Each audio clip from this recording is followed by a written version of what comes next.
আদু লাহসাবু, চাইলে যে কেউ গুনতে পারতো যে তিনি প্রিয় নবীজি কয়টা বাক্য বললেন, কয়টা শব্দ, এত প্রিসাইজ এন্ড ক্লিয়ার ছিল। অন্য বর্ণনায় এসেছে কানা ইয়াতাকাল্লামু বিকালামিন বাইনাহু ফাসলুন, তিনি এমনভাবে কথা বলতেন, কথার মাঝখানে মাঝখানে পজ দিতেন। কি দিতেন? পজ দিতেন, মানে একটু থামতেন যাতে করে শ্রোতারা বুঝতে পারে। ইয়াতাকাল্লামু বিকালামিন বাইনাহু ফাসলুন, বলতে বলতে মাঝে মাঝে একটা পজ দিতেন যাতে সবাই বুঝতে পারে। ইয়াহফাযুহু মান জালাসা ইলাই, আশেপাশে যারা বসতো তারা সহজে এটা মুখস্থ করে ফেলতে পারতো।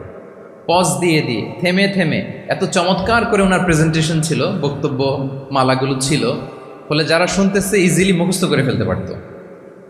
এবং গুরুত্বপূর্ণ কথা তিনি এমফেসাইজ করতেন, 3 বার বলতেন।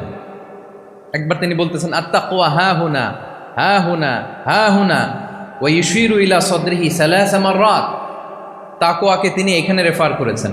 আমরা তো মনে করি তাকওয়া সব ঢুকে গেছে এখানে, তাকওয়া ঢুকে গেছে টুপিতে, তাকওয়া ঢুকে গেছে জামাতে, এগুলো তাকওয়ার একটা নমুনা। কিন্তু আল্লাহ রাসূল সাল্লাল্লাহু আলাইহি ওয়াসাল্লাম বলেছেন তাকওয়া এখানে এখানে এখানে, এভাবে 3 বার তিনি ইঙ্গিত করেছেন। গুরুত্বপূর্ণ কথাকে তিনি এভাবে এমফেসাইজ করতেন। মাঝে মাঝে এমন আবেগঘন বক্তব্য উপস্থাপন করতেন, সাহাবারা অশ্রুসিক্ত হতো। ওয়াজিলাত মিনহাল কুলুব যারাফাত মিনহাল উয়ুন, সাহাবারা বলতেন যে আমরা অশ্রুসিক্ত হতাম, আমাদের হৃদয় বিগলিত হতো। এত চমৎকার মর্মস্পর্শী বক্তব্য তিনি করতেন। এটা প্রেক্ষাপটের আলোকে। আবার যুদ্ধের ময়দানে যখন কমান্ড করতেন তখন আলা সাউতু ওয়াশতাদ্দা গদাবু, তিনি রেগে যেতেন, উঁচু কণ্ঠে তিনি কথা বলতেন, মনে হচ্ছে একজন সেনাবাহিনীর কমান্ডার তার ব্যাটালিয়নকে কমান্ড করছেন। আল্লাহু আকবার।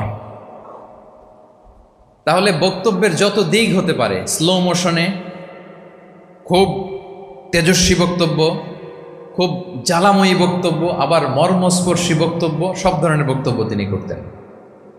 সুবহানাল্লাহ। তাহলে অ্যালোকোয়েন্স, 2 নাম্বার হচ্ছে অ্যালোকোয়েন্স। কম্পিটেন্সের খুব গুরুত্বপূর্ণ একটা অংশ হচ্ছে অ্যালোকোয়েন্স, বাগ্মিতা। এটা একজন নেতার থাকা চাই। কি বলেন? একজন নেতার এরকম বক্তব্য দিতে জানতে হবে না?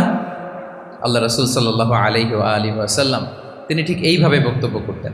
মাঝে মাঝে তিনি ইমোশনাল ইন্টেলিজেন্স ইউজ করতেন, মানে আবেগ অনুভূতিকে নাড়িয়ে দিয়ে শ্রোতাকে প্রভাবিত করে ফেলা।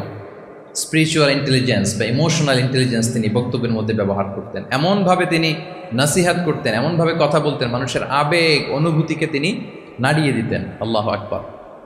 ছোট্ট একটা উদাহরণ এখানে আমি হাজির করি। আপনারা হুনাইনের যুদ্ধের কথা নিশ্চয়ই শুনেছেন। কত হিজরিতে হয়েছিল?